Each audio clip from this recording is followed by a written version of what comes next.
because this does give the vibe of like Miss Marple or Father Brown, although a little bit more violence, but what do you expect? It's American.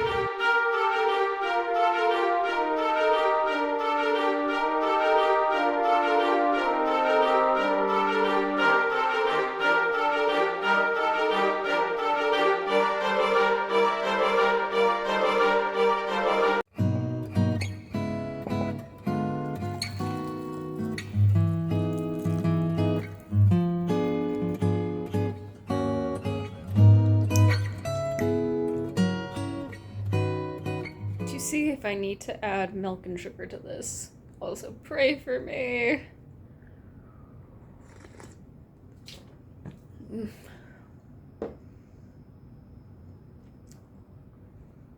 Not bad actually.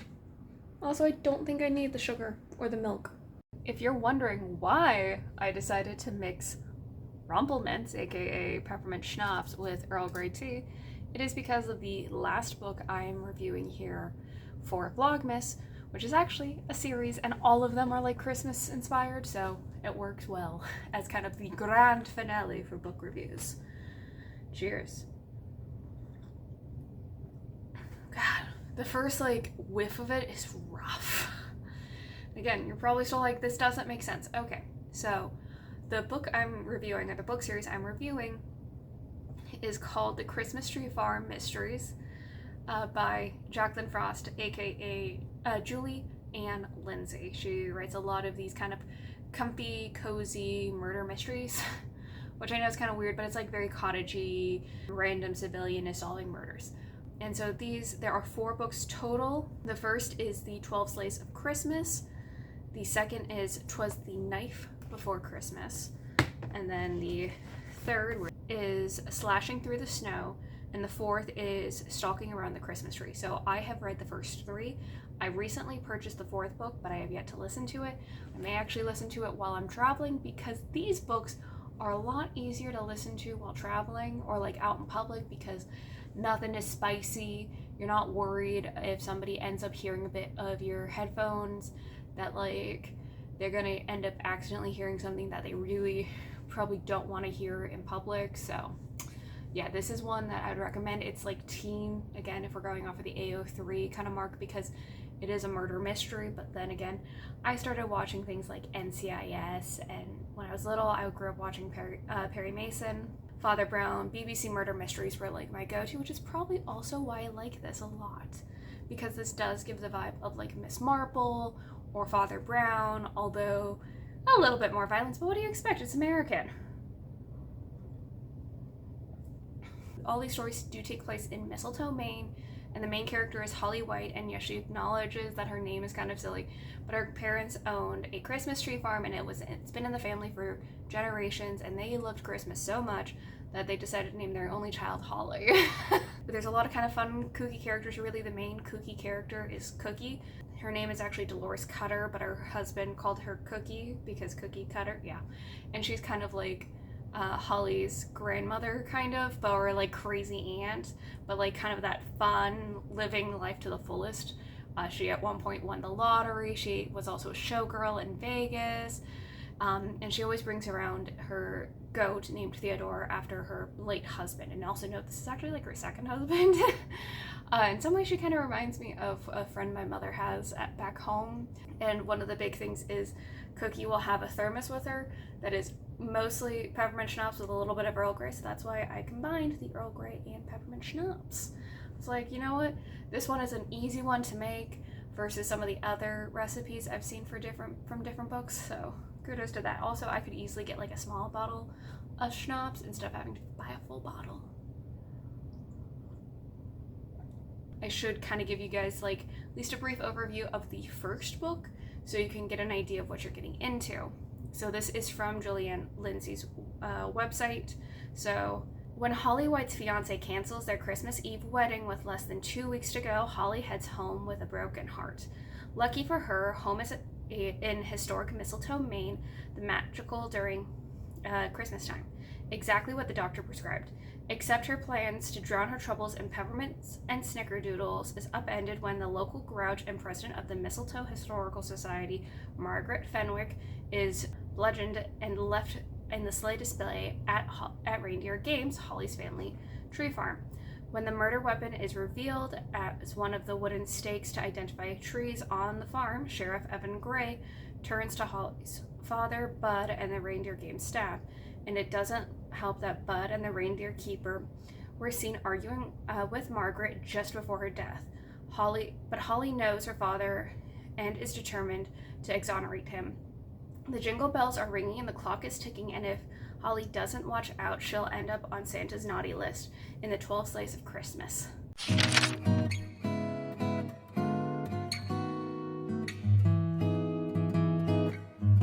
Generally, I will acknowledge these books are pretty formulaic, but that's kind of nice. Again, if you're used to watching murder mysteries, you expect there to be at least a pretty decent formula of like first chapter exposition, next chapter, or at the end of the first chapter, that's when you discover the body kind of thing.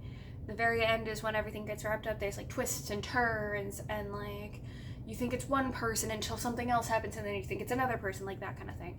And so, yeah, it's formulaic, but also it kind of feels nice because you know what to expect.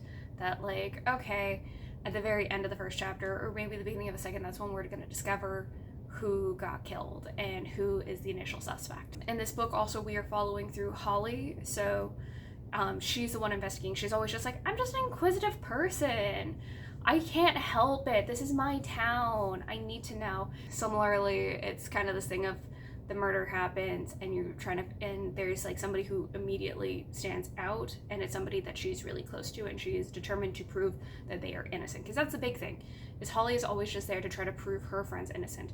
She's not as concerned about who actually did it. She's like, yeah, the police can figure that out. I just want to prove that my family, really her family, they're okay.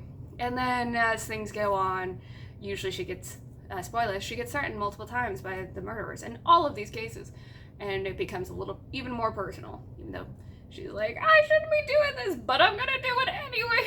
You're like, oh, you glorious, glorious idiot. See, that's another thing that's kind of formulaic about it. Yeah, but yeah, it's fun to follow along with her while she is trying to solve these mysteries. Holly is a very pure character, really.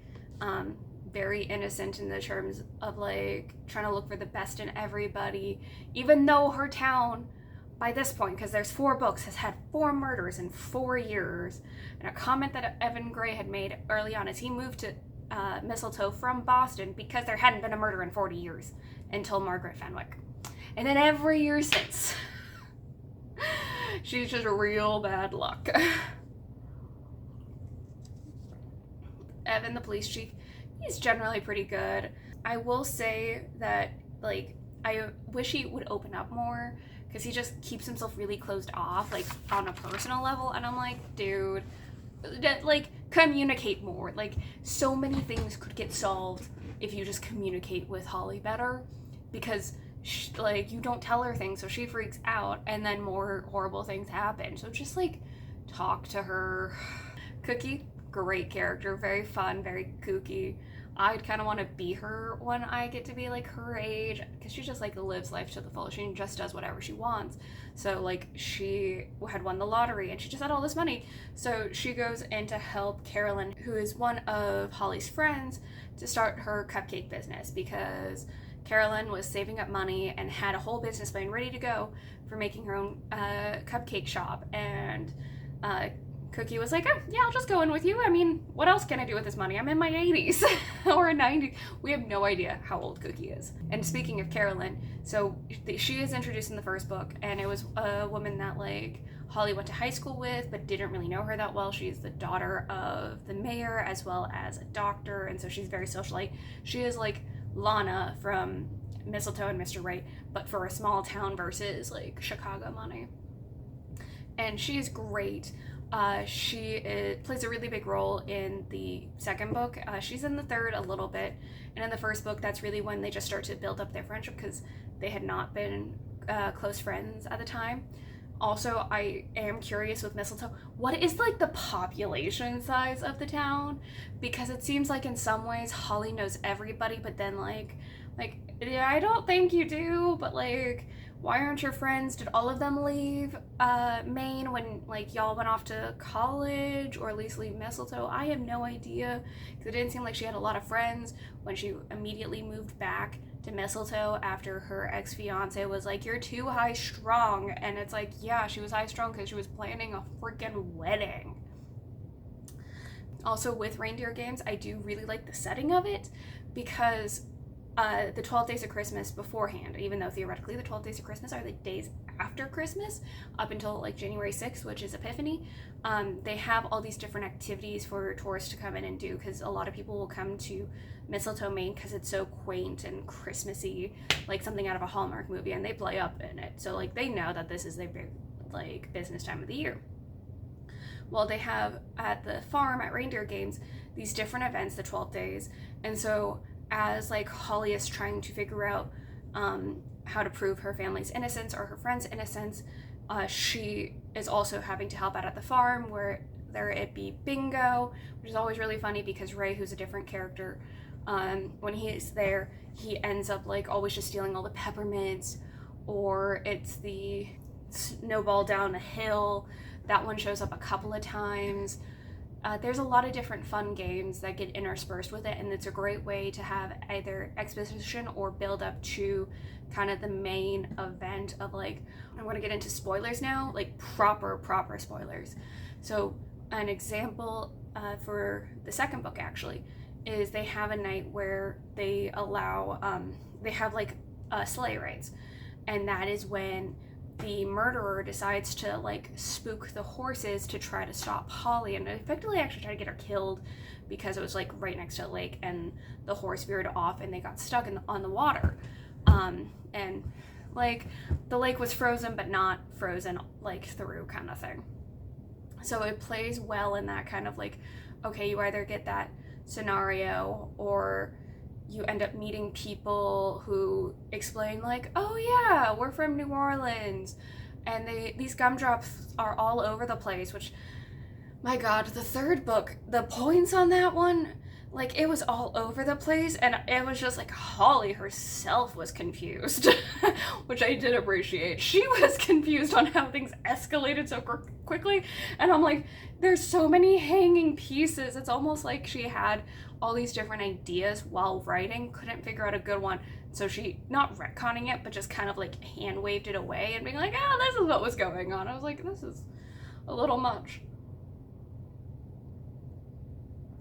I don't want to go too far into explaining things, because I'm like, I want you guys to read it. I'm just giving like a little bit more information in these spoilers, like the fact that there was an attack while they were on the like horse-drawn carriages, which like the first year we had heard about these horse-drawn carriages. It was just a sweet moment for Holly and Evan to kind of start talking and like kind of feeling each other out, not in that way, but like kind of getting to know each other a little bit more. And the second one time she almost dies. Well, vice versa, the first time we hear about the snowball race, that's where everything goes to heck in a handbasket. But the second time, it's just kind of a fun, kooky, like, event where Evan's sister, who we meet in the second book, in the third one, and she's much more involved in the town, she's like, oh yeah, I'm totally gonna get involved in this. And that was just it. So it's kind of all over the place, but fun. And I will say I liked the first book the most, and my ranking kind of goes first book, second, third in terms of which ones I liked the most, because I think the first book, the kind of foreshadowing on who the actual killer was very well seated out. I think the only thing that kind of threw me off was we always thought he was this like really strong guy, and maybe we just didn't see a lot of it beforehand, but overall, like, I didn't think based off of the description of who the murderer was that he was going to be this like big strong dude. But I liked how there was like kind of a lot of misdirection, but if you think back, you're like, oh yeah, he was also here or there or whatever. Like, you could explain it away one way, but also it makes sense that he was there. Like, it was beautifully done. The sequel, I think we needed to have a little bit more explanation of like the murderer, or as she's like piecing together things, then it would have been great. The third one, they acknowledge it came out of nowhere, but that's also because as they say, it's like, well, there was the fact that the US Marshals were involved, so therefore, like, he couldn't mention anything. It's like, this is what's going on? Okay. I also kind of wish the sleuthing did not end with Holly nearly dying every single time, because she almost dies in every single of these books. One of them, full on, like, holiday magic, but, like, that was kind of part of the point, is, like, one of the characters, Chris, is probably also Santa Claus, which is really fun. I wish he would show up more in the other book. Like, so we meet him in the second book. I wish he also showed up in the third. He's referenced in the third book, but he doesn't actually make an appearance. But I think it would have been really sweet to have had him there for, like, one of the days of reindeer games, of him being like, yeah, I'm just letting my crew have a day off. We all decided to come here because it's so much fun, and why not partake in the reindeer games? Like, I think they would have had so much fun in the blindfolded gingerbread house decorating, because that's another one that they have. So all of those things I think would have been a great, like, addition to just kind of bring back previous characters, because also it's things like, I don't recall them ever bringing back, not Margaret, but the woman that had the farm next to the Christmas tree farm, had, like, a maple farm. And was having, like, maple syrup. She's mentioned in the second book, but doesn't, like, come back. And I think that would have been a fun thing to have her maybe in the third book, especially because in the third book we have another wedding. She gets married in the second book, and in the third book having, like, another marriage, or having her there at the covered bridge, because we know the covered bridge is very significant to her. I think it would have been a fun kind of drop back to previous books, but that, I mean, it doesn't need to be a thing, but I think it would have been useful. I think also in this case, again, with, like, this, if the sleuthing didn't almost kill her every single time, it would have been interesting to have something where maybe more of a public kind of confrontation, where at some point something just kind of piques Holly's, like, wait a second, that's what happened? Or, like, wait, that connects, and she just kind of blurts it out. I think that would have been a really kind of funny thing to also have the rest of the town there, also protect her, and alludes back to a lot of, like, earlier books where everybody's just gathered around the, like, fireplace as the gentleman detective explains who the murderer was. I think that would be kind of a fun, different, like, addition to it. Like, maybe while they're doing the, like, ball, because they have this, like, charity ball every year. At the charity ball, as they're, like, doing a toast or something, that's when it's revealed. Like, that would be really cool. So those are just some of those ideas. The other thing would actually have properly, like, multiple murders in a go, or maybe have it start where something has been, like, picking up in the town since fall or, like, the summer. So just, like, adds on to kind of the suspense of, like, the town's been on edge for a while, but also maybe they don't want to have a serial killer because the population is so small. Who knows? The one thing I didn't like is that we've got a B plot with Evan's sister. So we're introduced to her in the second book, and she is there because she is hiding out from a drug dealer that she has effectively gotten in a fight with, because her roommate got, like, kind of seduced by this guy and led to her death via OD, and then the guy also then proceeds to kill her other roommate after Abby, I want to say her name is Abby, but I cannot remember for sure. Libby. So with Evan's sister Libby, like, she's in hiding because she has effectively gotten in a fight with the drug dealer who works for a larger kingpin, and they do catch him at some point, like, that is at the end of the book, or, like, midway through the third book, and they were like, and the trial is starting right at, like, Boxing Day. And I'm like, hey, I think that's a federal holiday still, but okay, go off. But, like, it just, actually, no, I think it's, like, the third day after Christmas is when their trial's supposed to start, which is, like, that is, I think, a fast turnaround. I have no idea. But I wish they would either go into it more and have, like, again, maybe just a quick novella about Libby's time, unless that maybe is in a different book, or, like, having just something more with it, or just leaving it out, because it just has caused nothing but, like, strife, and it's just always being left off as a cliffhanger, and it's not like a fun cliffhanger. It's kind of an annoying cliffhanger.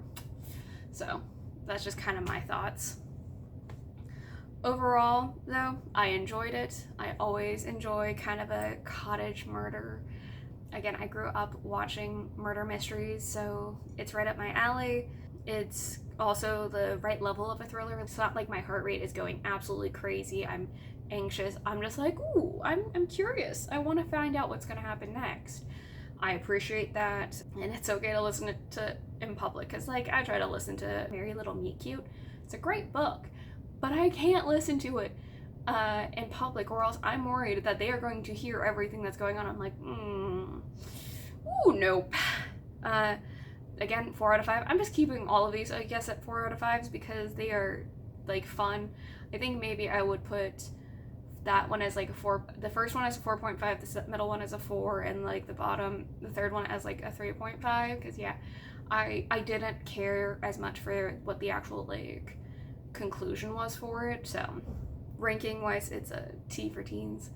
And if you like kind of the Agatha Christie, it's not exactly on the same level, but it hits that itch, and it's just like, my mother calls this bubblegum for the brain, and I would like say that all the stuff I've been reading is bubblegum for the brain, but that is what I need right now, so that's always good. So cheers to y'all, and thank you so much for watching. Please remember to like, comment, share, and subscribe, and I'll see you next time. Bye!